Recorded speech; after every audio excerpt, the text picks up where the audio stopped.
वज़ीर मुराद अली शाह चयो आहे त कराची में ग्रीन लाइन मंसूबे तहत बिना पुछण जे केतिरनि ई हंधनि ते नाला बंदि कया विया। नागन चौरंगी ऐं भपासे वार इलाइक़ो ग्रीन लाइन मंसूबे जे करे ॿुॾी वियो। वॾे वज़ीर मुराद अली शाह जी सदारत हेठि रेन एमरजेंसी बाबत आला सतही इजलास थियो। इजलास में सूबाई वज़ीर नासिर हुसैन शाह, मुर्तज़ा वहाब ऐं चीफ सेक्रेटरी सिंध समेत ॿियनि लाॻापियल अमलदारनि शिरकत कई। Corps commander Karachi lieutenant general Humayun Aziz ऐं NDMA अमलदार बि इजलास में शरीक हुआ। सूबाई वज़ीर नासिर हुसैन शाह ऐं चीफ सेक्रेटरी सिंध सैयद मुमताज़ शाह तरफ़ां वॾे वज़ीर खे कराची में बरसाती नालनि जी सूरतहाल बाबति आगाही ॾिनी वई। सूबाई वज़ीर नासिर हुसैन शाह ब्रीफिंग ॾींदे ॿुधायो त सोल्जर बाज़ार वारे नाले खे पथर हणी बंदि कयो वियो।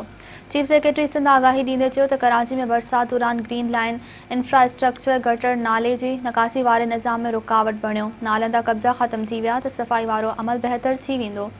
वॾे वज़ीर मुराद अली शाह जो त ग्रीन लाइन मंसूबे जी फिज़िबिलिटी असां खां पहिरीं शेयर न कई वई। नागन चौरंगी उन जो भपासे वारो इलाइक़ो ग्रीन लाइन मंसूबे जे करे ई ॿुॾो।